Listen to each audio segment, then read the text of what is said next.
Halo Salam, apa kabar? Berjumpa dengan saya lagi di channel Masuk Akal. Saya akan masih membahas yang sama, pengetahuan yang baik, yang jahat, tapi dari segi ilmu pengetahuan dan teknologi atau sains. Saya akan mengambil dari Kejadian 4 ayat 17. Mungkin Bapak Ibu bisa membacanya ya. Dari Kejadian 4 ayat 17 sampai 20 saja. Nah, di situ dikatakan bahwa Kain itu bersetubuh dengan istrinya lalu mengandung dan melahirkan anak dikasih nama Henok. Lalu dia membuat sebuah kota dinamakan Henok. Lalu pada ayat ke-10 cucunya yang bernama Yabal, dia mulai berdiam di kemah dan memelihara ternak. Di ayat 21 dan 21 Yubal itu menjadi seorang yang memainkan kecapi dan suling. Dua-dua cucunya juga itu menemukan sebagai tembaga dan besi. Jadi dengan cerita ini Tuhan mau menjelaskan bahwa buah pengetahuan yang baik dan yang jahat itu membuat manusia menjadi cerdas. Dengan kecerdasannya itu, manusia memiliki pengetahuan, menemukan pengetahuan dan pengetahuan dan pengetahuan dan pengetahuan itu berkembang. Berkembang sangat banyak. Nah, dari ayat 17 tadi kita bisa tahu bahwa sebuah kota itu bukan sebuah rumah ya. Jadi ada sebuah kehidupan bersama. Di situ pasti ada aturannya, ada hukumnya, ada sosialnya, ada perdagangan, perekonomian. Semuanya ada di sana. Dan ini artinya bahwa Kain mendapatkan pengetahuan yang semakin bertambah tentang kehidupan dari sendiri menjadi bagaimana hidup bersama. Nah, kemudian cucu-cucunya menemukan kemah, cara membuat kemah. Ini kan teknologi kecil, sederhana. Lalu bisa memelihara tanah, itu bicara tentang pengetahuan. Dan tentu mungkin dengan cara menemukan makanan-makanan yang bisa membuat ternaknya itu menjadi sehat dan baik. Sedangkan dari cucu yang lain dia menemukan tentang kecapi dan suling. Itu bicara tentang musik. Jadi pada waktu itu manusia sudah tahu tentang not, tentang nada-nada. Do, re, mi, fa, sol, la, si, do. Tapi dengan musik. Lalu Yabal.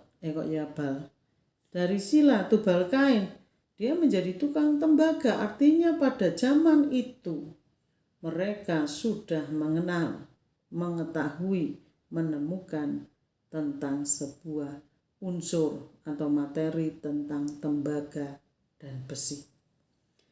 Lalu tembaga dan besi ini tidak hanya diketahui, sekedar tahu, tapi bisa dibuat menjadi sebuah alat. Nah, ini teknologi, alatnya untuk minum, untuk piring, untuk gelas ya tadi ya, untuk sebuah panci atau guci, bisa tempayan.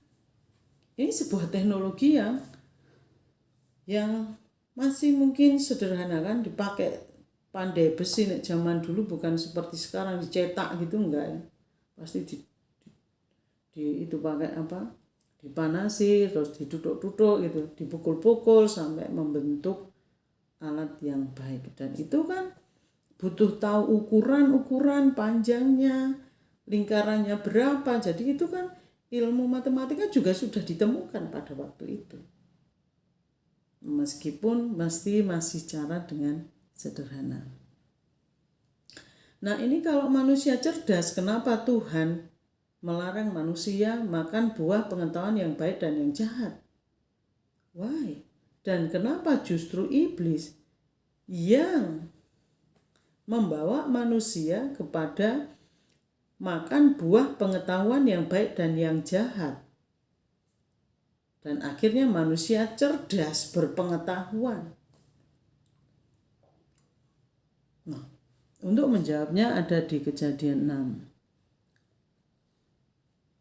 Kejadian 6. Kejadian 6 itu riwayat tentang Nuh. Ya. Di sini dikisahkan, nanti dibaca sendiri ya, bahwa pada waktu itu setelah Kain berkembang, keturunannya berkembang, Adam menghasilkan keturunan-keturunan lagi, salah satunya satu garis keturunannya dia menemukan seorang Henokh yang takut akan Tuhan dan mencintai Tuhan dan bergaul erat dengan Tuhan, yang membuat akhirnya dia tidak mengalami kematian. Dan akhirnya juga ditemukan seorang yang namanya Nuh. Dan semakin banyaknya manusia, Tuhan menyesal karena manusia semakin jahat. Jadi dengan pengetahuan yang baik dan yang jahat, cenderungnya manusia berbuat jahat, sehingga Tuhan akan menghapusnya. Dan dia menemukan seorang Nuh. Ini artinya Tuhan mau memperbaiki ciptaannya. Diharapkan melalui Nuh ada orang yang takut akan Tuhan dan hidupnya benar, tidak jahat, baik menurut Tuhan. Dengan cara, dan kita lihat di dalam Kejadian 6 itu, Tuhan memberikan pengetahuan kepada Nuh untuk membuat sebuah kapal.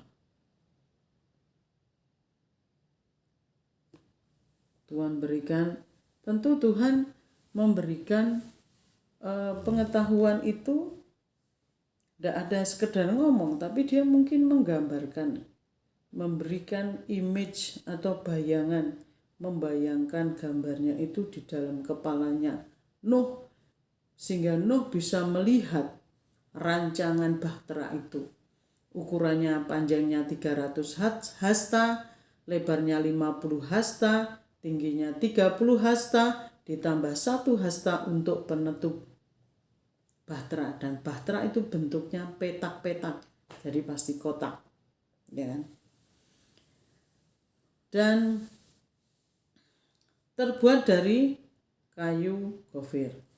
Jadi kalau boleh saya konversikan, jika 1 hasta 1 meter, maka panjangnya 300 meter, lebarnya 50 meter, tingginya 30 meter, ditambah 1 meter.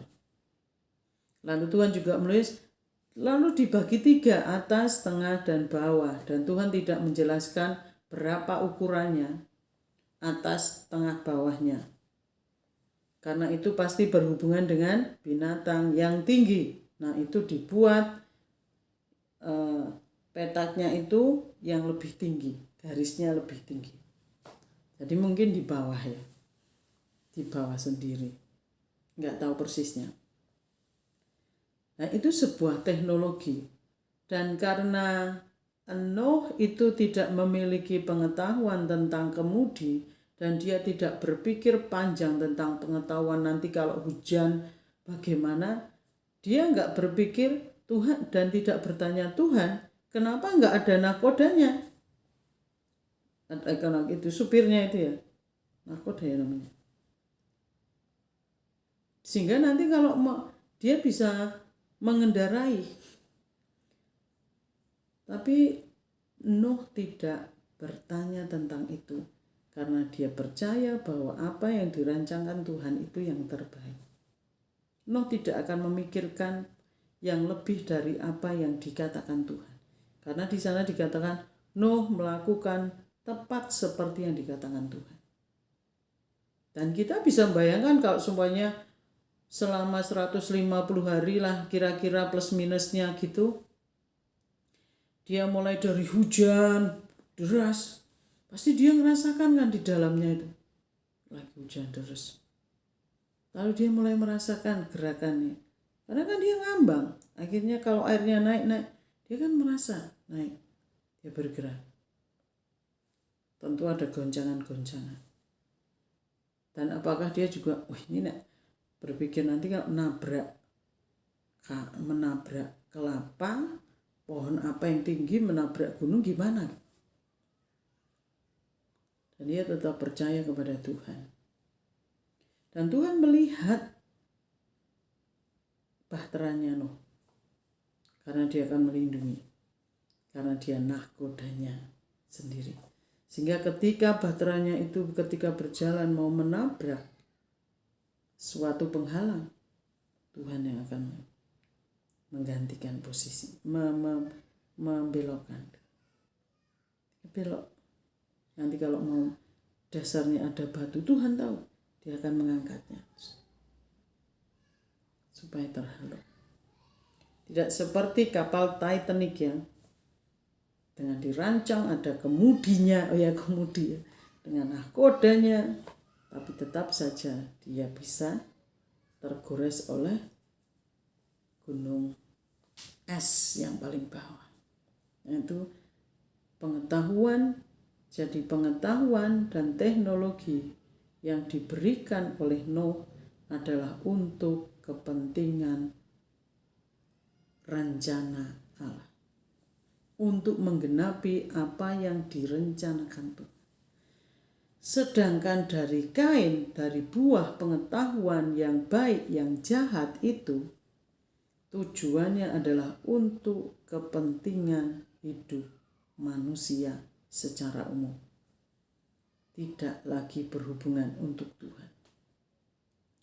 Ide-idenya untuk kepentingannya manusia.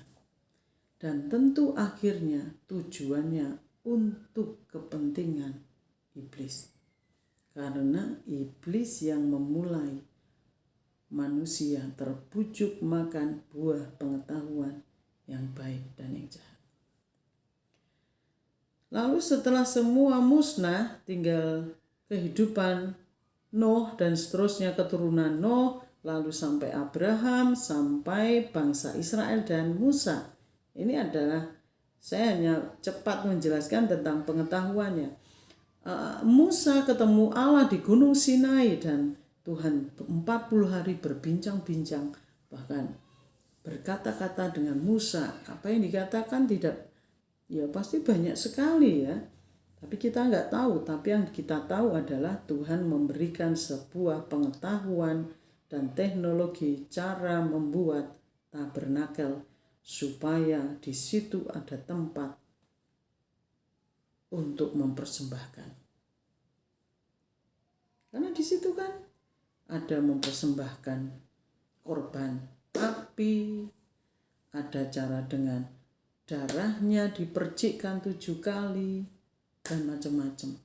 Bahkan di kemah, di tempat itu kemah pertemuan atau tabut perjanjian, di situ kan ada api.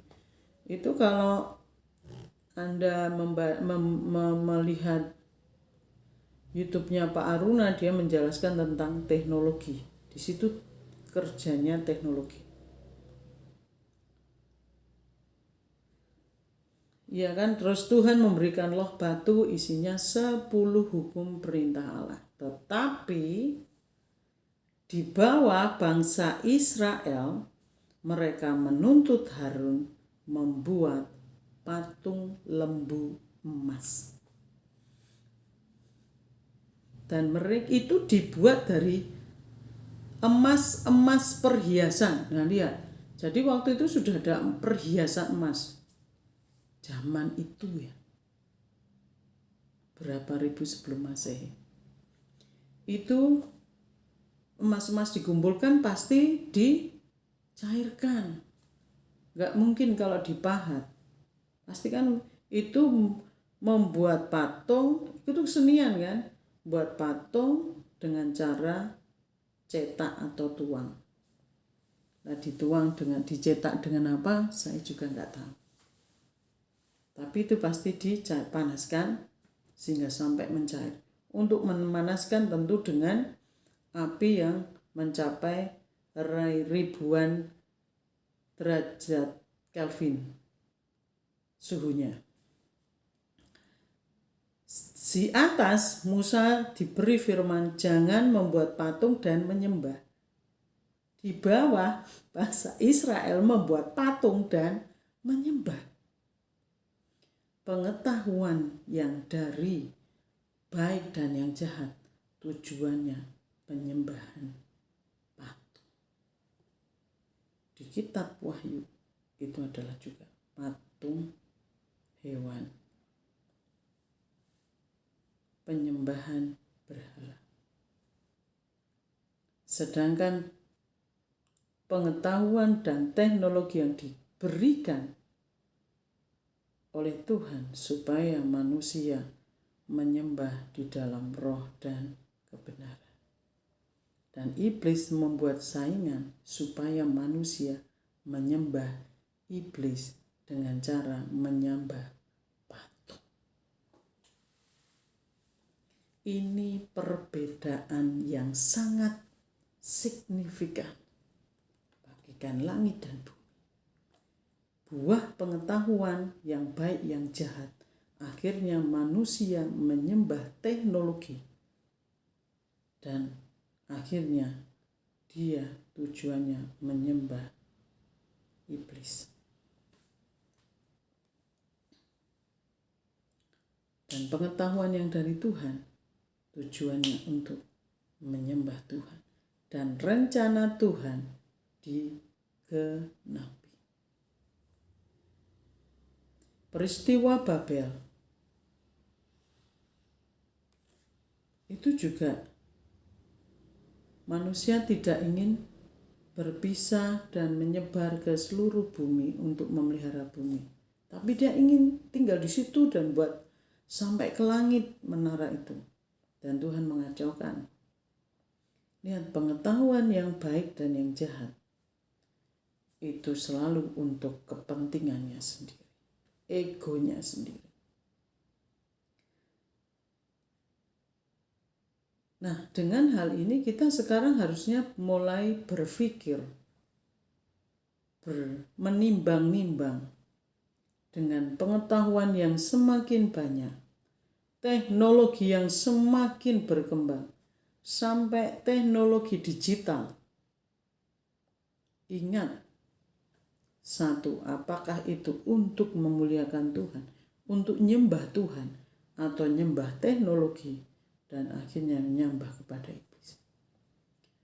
Jadi hati-hati bahwa teknologi yang sekarang berkembang ini, di digitalis itu, dengan internet, itu mungkin seperti yang dikatakan oleh firman Tuhan, akhirnya menyembah berhala, menyembah binatang itu. Angka 666. Jadi apapun yang terjadi sekarang ini, justru kita harus semakin waspada, minta pengetahuan sama Tuhan, supaya kita tidak terjebak oleh pengetahuan itu tanpa kita sadari bahwa kita ke arah situ. Nah, dulu perang itu awal-awalnya teknologinya masih pakai tombak, pakai itu panah, gitu. Lalu berkembang pakai senapan, berkembang pakai pesawat udara, pesawat tempur, lalu dengan nuklir, lalu mulai berubah dengan perang, dari perang dengan bahan kimia, biologi. Sekarang bisa dengan virus, bioteknologi, virus, supaya manusia dikontrol oleh roh jahat, sehingga akhirnya mereka bisa menyembah roh jahat. Dan kita tahu bahwa teori konspirasi, ya kita jangan menolak dulu gitu kan. Nanti daripada kita tahu-tahu nanti kita terjebak di situ dan ya kita nggak tahu kan. Saya nggak nakut-nakuti yang vaksin ya. Tapi ini berhikmat saja. Karena ya kita kan juga banyak mendengar gitu tentang ego elit global. Saya kemarin dengarkan dari Komisaris Jenderal ya, Pak Dharma itu menjelaskan secara detail. Kan banyak sebenarnya kita bicara tentang itu bisa juga terjadi. Bahwa COVID itu mungkin dari mereka. Dan vaksin itu adalah pembiasaan. Ya kan nanti bisa vaksin 1, vaksin 2, vaksin 3, vaksin ke-4, vaksin ke-5, vaksin keberapa yang itu akan diisi oleh chip itu. Kita nggak tahu. Jadi mari kita berhikmat. Bukan dengan pengertian kita sendiri, pengetahuan kita sendiri, pengetahuan yang baik saja. Tapi harus pengetahuan yang baik dari Tuhan. Baik dan jahat dari Tuhan. Supaya kita melakukan kebaikan dan tidak melakukan kejahatan. Di mata Tuhan. Bukan kejahatan saja di hadapan manusia, tapi di hadapan Tuhan. Saya lihat di TV tuh, suatu saat nanti vaksin itu tidak lagi pakai suntikan. Seperti hanya lembaran kecil gitu ditempelkan masuk. Nah kita nggak tahu itu kalau di dalam kulit itu nanti vaksinnya itu diisi chip. Karena itu sudah pakai, tinggal nempel, saya butuh vaksin apa, tempel. Jadi sudah nggak lewat dokter, tapi dia bisa menggunakan vaksinnya sendiri. Jadi semua pengetahuan itu pasti arahnya ke sana. Saya juga melihat sebuah YouTube juga ya, itu tentang di Jepang sekarang sudah ada robot yang isinya tentang firman Tuhan, Alkitab, dan dia bisa ditanyai tentang hal-hal yang rohani. Itu tujuannya menggantikan pendeta atau menggantikan romo. Kenapa enggak kita berdoa kepada Tuhan dan tanya daripada tanya robot? Robot itu kan makhluk mati, tapi diberi kehidupan dari komputer. Dan sekarang kemarin muncul di PBB ada lambangnya binatang. Wah, semakin banyak pengetahuan. Bukannya kita menjadi takut, tapi harus menjadi sangat waspada. Karena akarnya pengetahuan yang baik dan yang jahat. Jadi mari kita semakin hari semakin dekat kepada Tuhan. Betul-betul cari Tuhan. Dan seperti dari Daniel yang 12 itu. Orang berhikmatlah akan memahami semuanya itu.